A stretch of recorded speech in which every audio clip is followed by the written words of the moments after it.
Hi everyone, welcome back to my channel Study with Aditi.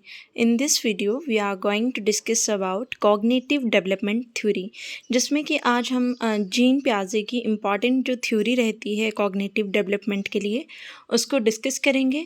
अगर हम BEd point of view से देखें या सी टैट या एचपी टैट की अगर आप प्रेपरेशन कर रहे हैं या किसी भी टेस्ट की तैयारी कर रहे हैं जो कि टीचिंग से रिलेटेड है, तो जीन प्याजे की थ्योरी आपके लिए काफ़ी इम्पॉर्टेंट है। So please subscribe my channel ताकि हम आगे आने वाली वीडियोस को जिनमें हम कॉग्निटिव डेवलपमेंट की, सोशल डेवलपमेंट की थ्योरीज़ को डिस्कस करेंगे, उनकी नोटिफिकेशन आपको टाइम टू टाइम मिलती रहे। एंड अगर आज की वीडियो की हम बात करें तो हम इसमें जीन प्याजे के जो भी इंपॉर्टेंट क्वेश्चन है एचपी टैट सी टैट के, उनको भी डिस्कस करेंगे। साथ ही साथ बीएड में आप इस क्वेश्चन को 16 या 8 मार्क्स में किस तरह से अटेम्प्ट करेंगे उसका मटेरियल भी मैं आपको प्रोवाइड करवाऊंगी। Okay, so if we talk about cognitive development theory, जिसमें कि हम आज जीन प्याजे की थ्योरी पढ़ रहे हैं, तो अगर आप बीएड का क्वेश्चन ये अटेम्प्ट कर रहे हैं तो थ्योरीज़ में बेसिकली आपको इंट्रोडक्शन पार्ट या कंक्लूजन एडिशन करने की ज़रूरत नहीं होती, बट जो इम्पॉर्टेंट चीज़ है जो मेनली मैटर करती है दैट इज़ द मटेरियल, आप कितना ठीक लिख रहे हैं। ठीक है, इसमें आप अपने वर्ड्स को नहीं इंक्लूड कर सकते क्योंकि थ्योरीज़ जो हैं वो प्रॉपरली डिज़ाइंड की होती हैं। मतलब जो साइंटिस्ट ने बोला हुआ है आपको वही लिखना है, वही स्टेजेस के बारे में डिफ़ाइन करना है। ठीक है, तो अगर आप टेस्ट के पॉइंट ऑफ व्यू से तैयारी कर रहे हैं तब भी आपके लिए काफ़ी इंपॉर्टेंट है क्योंकि स्टेजेस में आपको बेसिकली डायरेक्ट क्वेश्चन पूछ लिए जाते हैं कि कौन सी स्टेज में किस चीज़ की डेवलपमेंट हो रही है, तब भी आपको ये चीज़ लर्न करनी है। ठीक है, so please subscribe my channel and let's start the video.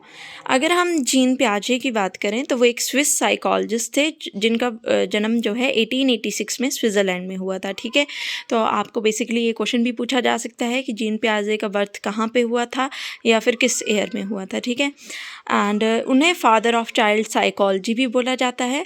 ठीक है, ये चाइल्ड साइकोलॉजी के फादर थे क्योंकि इन्होंने बहुत वर्क किया है इस पर। एंड हेरिडिटी एंड एनवायरनमेंट, उन्होंने कहा था कि बच्चा जो है वो अपनी हेरिडिटी और एनवायरनमेंट से सीखता है चीज़ों को खुद ही। ठीक है, इंडिपेंडेंटली, तो काफ़ी इंपॉर्टेंट रोल जो है हेरिडिटी और एनवायरनमेंट प्ले करता है। एंड देन रेडिकल कंस्ट्रक्टिविस्ट थे ये, कि independent construction of knowledge by child himself, कि बच्चा जो है ना वो इंडिपेंडेंटली चीज़ों को सीख लेता है। लाइक उसके पास अगर आप कोई थिंग रखो तो वो उसको देख के उसकी इमेज अपने माइंड में क्रिएट करके इंडिपेंडेंटली लर्निंग करेगा। Then development is discontinuous process. Okay, कोई भी प्रोसेस कॉन्टीन्यूअस कब होगा, जब वो सीरीज़ में चलेगा। बट ये जो है हमारे पास स्टेजेस के थ्रू हमने डिफ़ाइन की है कॉग्निटिव डेवलपमेंट, इसलिए ये कैसी है, डिसकंटिन्यूअस प्रोसेस है। ठीक है, तो ये जो है मेन टर्म्स हैं या मेन पॉइंट हैं जिन्हें आप बीएड के एग्ज़ाम में भी लिख सकते हैं, साथ ही साथ एचपी टैट के लिए या सी टैट के लिए भी काफ़ी इंपॉर्टेंट्स हैं।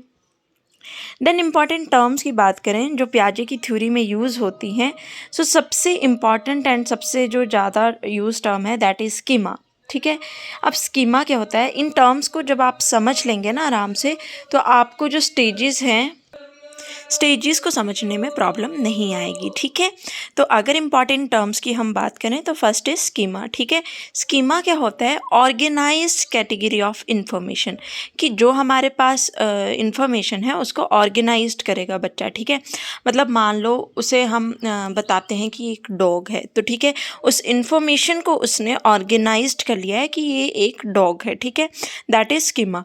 अब एडॉप्टेशन क्या होती है, कि लर्निंग, कि बच्चा उस डॉग को देख के लर्न कर रहा है, अडॉप्ट कर रहा है चीज़ों को।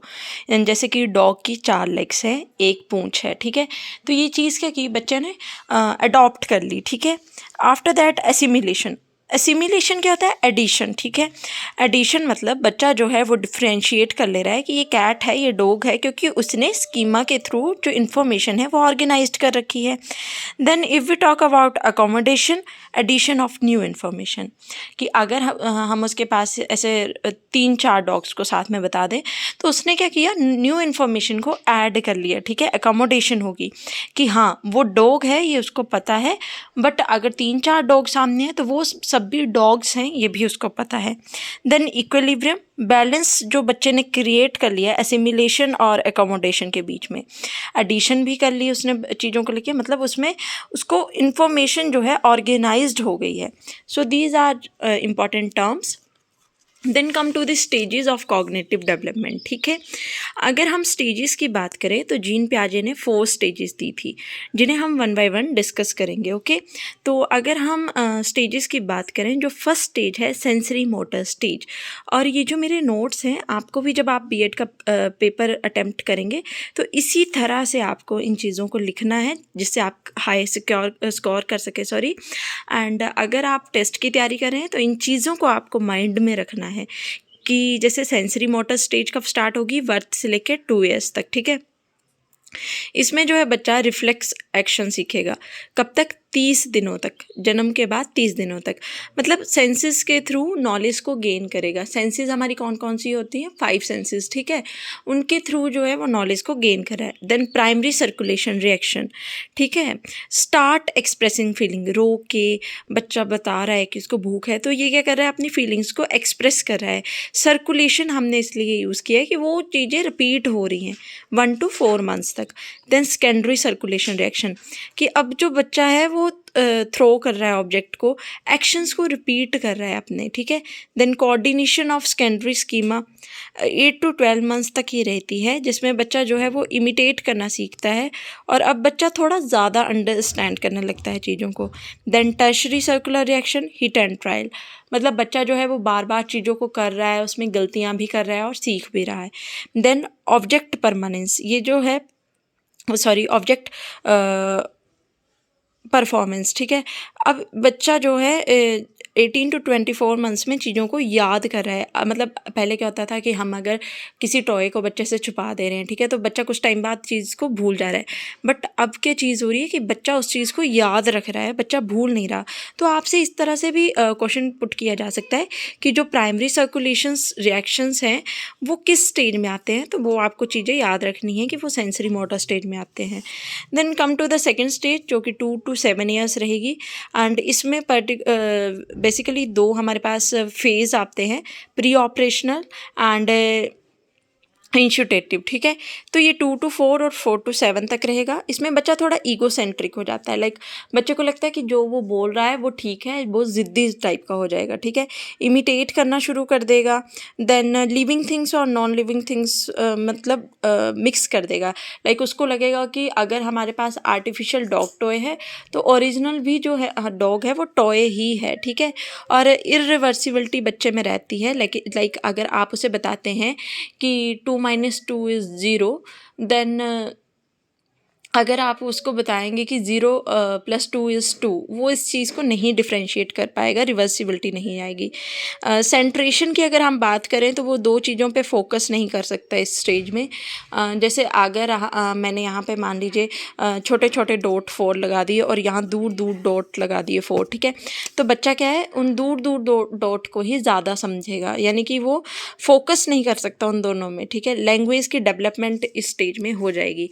तो ये हमने 2 स्टेजेस डिस्कस कर लिए। If we talk about the third stage, जो कि 7 to 11 ईयर्स होगी, कंक्रीट ऑपरेशनल स्टेज, तो इसमें क्या है, बच्चा नई नई चीज़ें सीख रहा है, जिन चीज़ों को करने में वो नहीं था, प्रॉपर वे में नहीं कर सकता था चीज़ों को, उन चीज़ों को अब यहाँ पे करेगा, सीखेगा। उसको रिलेशनशिप्स के बारे में पता चलेगा कि कौन उसका अपना है, कौन टीचर है, कौन पराया है। ठीक है, न्यूमरेशन, न्यूमेरिकल मेथड्स और कैलकुलेशंस वो करने शुरू कर देगा। देन वो रिवर्सिबिलिटी आ जाएगी, अब उसे प्लस माइनस का नॉलेज हो जाएगा, हर एक चीज़ को वो सीखेगा। Then the last stage is 4th one, formal operational stage, जो कि 11 to एडल्टहुड तक रहती है, और इसमें बच्चा जो है लॉजिकली सीखने लग पड़ता है, क्रिएटिव हो जाता है, कॉम्प्लेक्स कैलकुलेटिंग अब वो कर सकता है, और थोड़ा सा ईगो सेंट्रिक भी हो जाता है। तो बेसिकली आपसे जो क्वेश्चन पुट किए जाते हैं टेट के एग्जामिनेशन में, वो इस तरह से हो सकते हैं कि कौन सी स्टेज में बच्चा लॉजिकली सोचने लगेगा, कौन सी स्टेज में बच्चा क्लासीफाई करेगा, रिलेशनशिप्स को समझेगा, स्टेजेस क्या क्या हैं, फर्स्ट स्टेज क्या है, सेकंड क्या है। तो इस तरह के क्वेश्चन बनते हैं, और बीएड के पॉइंट ऑफ व्यू से तो ये काफ़ी इंपॉर्टेंट थ्योरी है। So I hope you all understand this topic clearly. Please like, share and subscribe my channel, and if you learned a lot of things from this video, then share it with your friends. Thank you.